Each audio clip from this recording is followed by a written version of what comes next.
Week 3. Marcus Aurelius versus the algorithm. How to live in a digital world and reclaim your digital sovereignty. In Week 1, we discussed the silent reset. Remember the updates. Patch 1, selective desync. Become unreachable. Be a ghost for the first hour of your day. Patch 2, voluntary friction. Choose the friction you will face. The friction you don't choose will lose its power over you. Patch 3, radical essentialism. Minimize the open tabs and ruthlessly edit your own life. In Week 2, we discussed the greatest heist ever executed on the human race. We instituted an attention audit to stop the theft of our consciousness. The trillion-dollar persuasion industry is mining us and selling our attention to the highest bidder.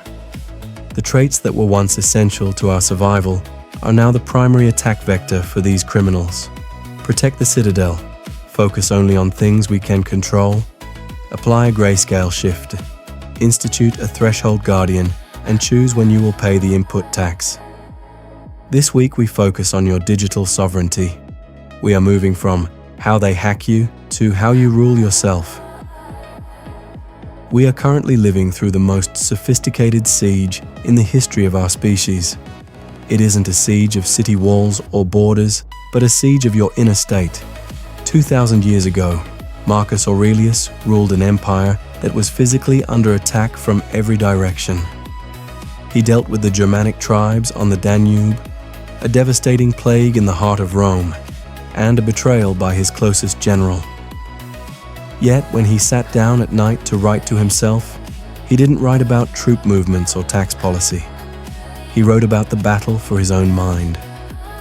Marcus knew that an emperor who cannot control his own thoughts is not a ruler, but a slave in purple robes.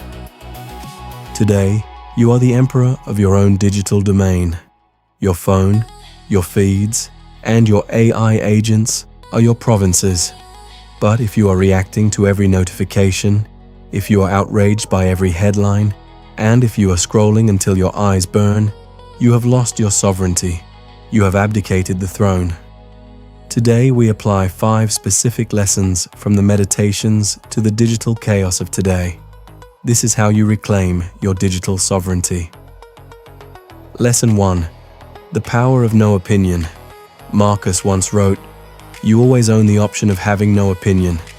Things are not asking to be judged by you. Leave them alone." Today's algorithm is designed to force a hot take out of you. It presents you with a world of trivia, conflict, and distant drama, and it demands that you pick a side. It wants your judgment because your judgment creates engagement. But every time you form an opinion on something that does not concern you, you leak power. Digital sovereignty begins with the realization that 99% of the internet is not asking for your verdict. You do not need to have a stance on the latest celebrity feud, the newest crypto scam, or the political shouting match of the hour. When you refuse to judge, you remain at rest. You keep your energy for the things that actually matter. The sovereign mind is silent where the world is loud. Lesson 2. The habitual die. Marcus warned us, "Your mind will be like its habitual thoughts, for the soul becomes dyed with the color of its thoughts." Imagine your mind as a piece of white silk. Every video you watch, every thread you read, and every AI-generated image you consume is a bucket of dye.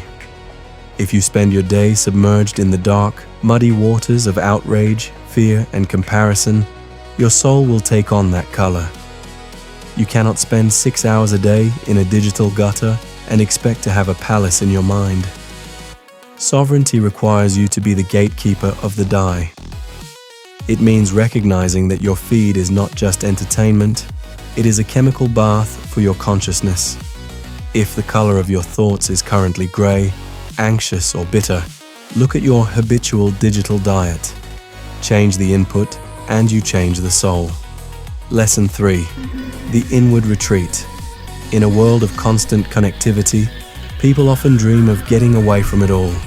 They look for a cabin in the woods or an off-grid beach. Marcus called this idiotic. He said you can get away from it anytime you like, by going within. Nowhere you can go is more peaceful than your own soul. Getting away is harder than ever.